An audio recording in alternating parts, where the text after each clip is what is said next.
Egaa kanatti face to face viidiyoo isin waraabuu diqqoo dhiisee jira. Baay'ee takka turee jira. Dhiifama guddaa isin jaa.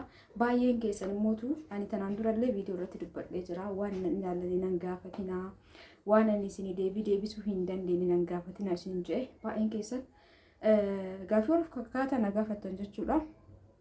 Hundumaafuu hordoftoota kiyya. Haga dhuma viidiyoo kanatti na waliin tura. Akkasumas like share gochuu hin dagatina. Viidiyoon kiyya kamuu yoo ta'e yoo isin bira ga'e ittiin kafaltanii laayikii bakka jettu san gachuu qaasa. Namni subscribe osoo hin ilaaltan immoo mallattoo yookaan barreeffama subscribe jettu san harkeessaniin gadi xiqqoo agarsiisa akka jechuudha. Hordoftoota kiyya eega isin gattuutaan booda barreeffama sadii isinii baha. Sadiin keessaa ol ka jetturre yoo kaayattan ol jechichi jedhu suni hiikaan isaa bakka kamittuu yoo viidiyoon kiyya gadi dhiifame jechuun sa'aatii kamuu yoo gadhiise isinirra dhufa jechuudha. Miseejiin yeroo san gadhuudhaan ilaaltanii yoo ilaalu isinitti hin tolle immoo banaa dhiisa. Namni hojiidhaan bijii taate ijoolleen biyya namaa jirtan fa'aa hojiidhaan bijii ta'uu dandeettan. Sa'aatii nuti sa'aatii dhaabbataa bu'annee gadi hin dhiisnu neetworkiin rakkisaadha. Ganama gadhiisnee sa'aatii asrii booda fa'aa gadi bu'a jechuudha. Neetworkiin ariifataa miti. Akkana baay'een keessan immoo ani gaafii isinii deebisuu hin dandeenye nan gaafatinaa isin jedhee isinitti meera tanaan dura baay'een keessan tariitii namni viidiyoo saniin dhageeffatin ta'uu mala gaafii hedduu na gaafattanii gaafii hedduu jechuudha. Roozaan maal taate? Roozaan maal taate? Simboo maalinni beeka cadhisammoo sila dhugumaa dhabamte moo sila maalinni maa hagamma cadhifame sammuna kana immoo abbaan viidiyoo hojjetaan jiru maali quba qabdaa jettanii warra na gaafattan baay'een keessan jirtan. Yaa hordoftoota kiyya mee hundumaafuu haga dhumaatti na waliin tura. Assalaamu alaikum warahmatullahi wabarakaatu. Kan nagaa jirtanii obboleeyyan kee jaalatamuu fi kabajamoo kan jirtan fayyaa keessanii alaamanni isaa namni keessan dalagaa fi maal fakkaata na bira bareeda alhamdulillah. Isin biras bareeda akka ta'e hawwii kiyya yeroo maraati. Warroonni shamarrallee warroonni dhiirollee warroonni biyya keessas warroonni biyya alaas teettanii daawwatan hundi keessanuu ani onnee kiyyarraa jaalalaa fi kabaja guddaa isiniif qaba. Isin beekuu baadhullee jechuudha. Hawwii guddaa isinii qaba. Hawwiin kiyya bakka jirtanitti rabbiin nagaan isin jiraachisu. Rabbi aadaa muraadii keessan isinii haa guutu jechuudha. Hordoftoota kiyya umrii isin haa dheeressu. Anillee kan hundaa jechuudha. Fayyaa nuu haa kennu. Yoo fayyaan jiraatu inni martuu ni jira. Kanaaf hundi keenya yoo rabbi fayyaa nuu haa kennu isiniin jecha. Akkan isin jecha hordoftoota kiyya jalqaba irratti akkuma seensarra isiniin jedhe isaanii gaafii baay'ee na gaafattanii dhugaa dubbachuuf yuutuuba kanarratti. YouTube kana yoo ilaaltan isin ummaan waa hedduu namni gariin jechuun wanna YouTube irra ilaalu hunda dhugumatti fakkaata. Namni hundas ta'uu baatu baay'inaan jechuudha. Namni baay'inaan harka caalu YouTube kanarratti waan argu waan hunda dhugaatti fakkaata jechuudha.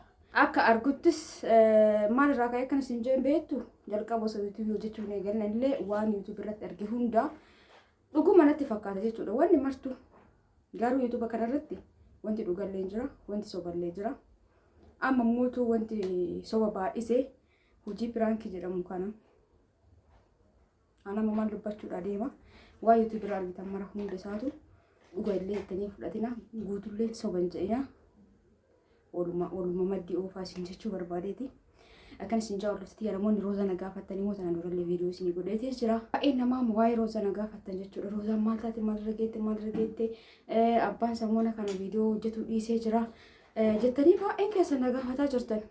Namni biyya tokko keessa ta'eef magaalaa tokko keessa ta'eef ganda tokko keessa ta'eef waa'ee nama tokko guutummaa guututti beekuu hin danda'u jechuudha. Ani kan jiraadhu Adaamaadha. Gisee isin Adaamaa jirtu sanuyyuu walitti dhufuu hin dandeenye jechuudha. Akkanatti qaamaan wal bira geenne viidiyoo wajjin hojjannee hin beekne rooza wajjin. Isinii galaame. Egaa gara Shaashamannee deemtee immoo turtee jirti jechuun walumaa galatti quba qabu jechuu barbaadeeti. Kanaafuu haga isiin badda jedhamee jedhamtan haga tokko jalqabarra viidiyoo tokko isin waraabee ture. Egaa si'as wanni haaraa wanti an dhagahe takkaayyuu hin jiru. Anillee isin wajjin warra waa'ee roozaa viidiyoo hojjetanii gadhiisan daawwadha jechuudha. Isin wajjin akkuma isin ariifattanii deemtanii ilaaltan san saa dhugaan baate moo roozaan as baate moo jedheetumaan akkuma isin hawwitan san walumaa galatti illee daawwattoota isii keessaa nama tokkodha. Akkasumatti eegaa jira dhageeffataa jira. Yoo viidiyoon gadi dhiifamu jechuudha. Viidiyoon dadhisallee ka ta'u yoo ta'e.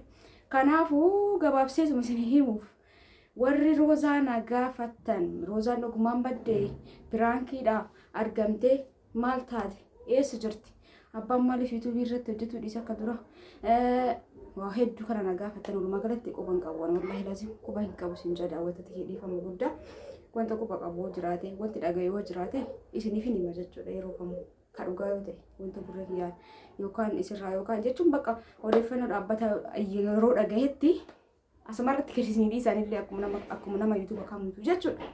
Waan saniin adda ammaan tana warri nagaa fattan uummata akka quba hin qabu maalis akkuma keessan warra yuutuuba isitirratti ta'ee karaa biraati tariitika warra walumaa galatti ajandaa jedheen warra walumaa galatti waa'ee isii irraa hojjetaa jiranii walitti gadhiisaa jiran wajjumaan laalla rabbi keeriyaa godhu isillee rabbi haa mul'isu rabbi waan jabaate mara nu haa laaffisu jechuudha. Dhugaa ta'a soba ta'a ani beeku kanumaan isinii raawwadha jechuudha. Egaa biyya keenya keessatti yeroo ammaa kana haalli jiru hedduu rakkisaadha wallahi baay'ee rakkisaadha. Wanti silaa bakki itti hojjetamu hunduu bakka akkamsiin jedhee isinitti himuu diigamsi akkuma itti fufetti jira. Yeroo dhaabbatee ture ammoo katamaa hundi diigaa jechuudha. Katamaa hundi nama fokkiste akka hojiitti namni bakka dalagaa itti jalaqsiisnu bakka farniichara garaagaraa itti ajajan bakka majlisa garaagaraa itti hojjetan hundi isaaniitu jechuun ni danda'ama. Diiganii kaan irratti ashaganii kaan fiqaada namni bakka dhama'ee fiqaada ofirraa galchaa jira bakka hojii kamuu baay'ee akka nama jibbisiisa wallahi laazim maaliif akka ta'e beektu qaraxa 100 ooyee namarratti baasan jechuudha. Yeroo ammaa kana biyya keenya keessatti namni hojii kamuu hojjetu uf jibbee jira jechuudha.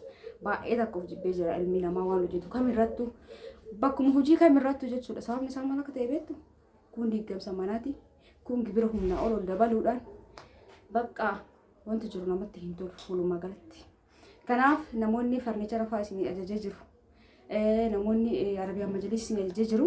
Dhikkoo obsaa haalli tokko waan sirrii jiraatanii fi namni magaalaa keessa jirtanii beektanii magaalaa ta'e baadiyyaa ta'e diigamsi akka haarawaatti immoo ammatti kaa'anii jiru. Magaalaa muluu diiganii magaalaa hedduu akka fokkiste namoonni bakka dalagaa garaagaraa irraa diiganii namni waan ta'uu dhabeetiin jechuudha. Gibira garaagaraa humnaa ol namarratti baasuun gara 100 namarratti baasuudhaan nama yeroo ammaa kana 10,000 hin qabne 50,000 60,000 gibira namarratti baasuun nama yeroo ammaa kiisii keessaa 50,000 60,000 yookaan buukii fitirraayyuu 100 takkayyuu hin qabne 100,140 akkas gibira namarratti baasuudhaan haalli jiru namatti hin tolu walumaa galatti jechuudha. Hordoftoota kiyyaa farniichara sababa san diigamsuun kunillee irra dhufee bakka namni waan hojjetu hundarratti abdii muree wallahi laazim ka suuqii qabu suuqii cufee ka gibirri mataa nyaateetiin hin je'e bakka hojii makanaa ofirraa dhiisa jedhee nagdi faqaadii ofirraa galchuuf waraqaa ittiin eeyyama daldalaa jechuudha. Isa ofirraa galchanii akka haarawaatti itti ganaa banuudhaaf dhikkoo akkasitti wayyaadha. Ka duraanii sun waliin isaa ol deema isa ofirraa cubsiisanii birrii kafaluudhaan haarawaa baasanatti fakkaata. Innaa sansaniif dhiqqoosi dhumatu dide jechuudha. Farniichara ofirraa biraa qabdan garuu erga jirtanii nama gahiitu nuti jira. Farniicharni yeroo baay'ee viidiyoo godhuu natti hin tolu iyyuu maaliif baay'ee rakkisaadha. Bakki itti dalagamu sani gara manaa fe'anii viidiyoo godhuu namatti hin tottolu. Bakki itti dalagan sunillee namatti hin tottolu. Innaa saniif yeroo baay'een viidiyoon godhu abbichumaa erga malee meeshaa farniicharaa kana baay'een keessan hin dalagsiistu warri jettan haalatu dhiqqoo natti hin tolle jechuudha. Kanaafuu ji'a tokko haga lama keessatti raawwata. Sanii ol turee hin beeku. Majalisni immoo ji'a tokko yoo hin turu meeshaan mana keessaa torbaan tokko haga lama haga sadii ni raawwata. Haga na turuu danda'a jechuudha yoo hordoffiidhaan dalagsiisanii. Egaa kana obsaan eeggadha namoonni meeshaan manillee na biraa qabdan akkuma isin jedhe kana dhiqqoo haalli jiru sirrii miti jechuudha. Akkasitti obsaan eeggadha warri meeshaa na biraa qabdanii jechuudha. Hordoftoota kiyyaa hasaa'u isinitti dheeressee namoonni waa'ee yeroo zanaa gaafatan asumaan isinii xumuree jira. Namoonni meeshaalee na biraa qabdan akka isin tasgabbooftaniis viidiyoo kana kan inni haasa'uu dhufe jechuudha. Na bira hin turre garuu ana kana waan tursisee hin beekneef ji'a akka tursisee beeku meeshaa mana keessaa garuu ijoollee lama akkas meeshaan eeleen akkuma isin jedhu kun amma namni hunduu bakka itti hojjetu hundarraa diigamee jira jechuudha. Sansan namni akka ka diigame isaan ka bakka tokko meeshaa tokko gara tokko fakkeenyaaf amma bakka eelee itti dalagan sana yoo jalaa diigan meeshaa san fe'ee gara biraa geessuu qaba namni suni bakka itti geessanitti haala mijeeffatuu qaba. Sansan irratti dhiqqoo ture meeshaa nama lama torbaan sadii darbee jira jechuudha. Dabaratti kanaaf obsaan eeggadha isin jechuu barbaadeeti maaliif namni tokko gaafa akkanatti miidiyaa irratti nama laalee waa namatti ergatu haala amala namaa yookaan immoo waa hedduu laalee waa hedduu xiinxaleeti kaa nama amanee kan namatti ergatu kanaaf qalbiin ni eeddi nama tokko lama deebisuu akka walii galatti akkana dubbatu ni dunnatti tola jechuudha. Namoonni birallee yaada of keessaa qabaatan akka hubatanii fi kanaaf akkasitti hubadhaa isin jaa hordoftoota kiyya. Itti aansu meeshaa uffata wayii ka obboleettiin diinarraa ordarii godhattee obboleeyyan isiiti akkasumas abbaa isiiti qabadhee dhufeetiin jira. Haga dhuma viidiyoo kanaatti ilaala. Warri viidiyoo kana ilaalaa jirtan laayikii tuqaa ammallee isin jaa akka hin daganne warri lakkoofsa bilbilaa keenya gaafattan yeroo maraa gisee viidiyoo gadhiisuu keessatti ni maxxansa. Garuu viidiyoo akka dhumaa waan ilaallee fi isin kana gaafattan hundumaa koo ammallee isinitti hima. Duwwaa 9 duwwaa 1 duwwaa 6 73 heeloo jettan karaa waasaappiitiin isin keessummeessa jechuudha hordoftoota kiyya. Itti aansuun meeshaa obboleettii kiyya isinitti agarsiisa. Meeshaa bunaatii fi minxaafii viidiyoo keessaan galchine natti tole diqoosi. Meeshaa bunaatii minxaafii qabdi akkasumallee mootu shiitii qabdi. Amma bakka kanatti shiitii margisiisuu natti tola. Shiitiif shaarbii akkasumas shaalii waan tokko jira jechuudha. Koottan waliin. Egaa hordoftoota kiyya kunoo obboleettiin tee jechuudha. Shiinni kabiraallee haarofni ni jira. Kunniin illee irra deebiidhaan fide jechuudha. Erga jettee torbaan lama moo akkas ga'ee torbaan lama naa dhufe shiita kaanii tanaan durallee namaa bitee jiranii beektanii YouTube irratti gisee gadhiisuu isiillee isuma kana jaaladhe naan jette uffata salaataa lama wajjin shaalii lama kunuu abbaa kiyyaaf obboleessa abbaa kiyyaati aynaa tokko godhiif naan jette shaaliin kuni isa bareedaa kan indiyaati jechuudha. Tokkoffaa isaati kunuu barreeffama laaluu dandeettanii meediin indiyaa jira. Isa tokkoffaa jechuudha guddaadha furdaa ka shubboo qabu. Isa firee lama akkasumas uffata salaataa aynaa tokkotti naan jette firee lama isallee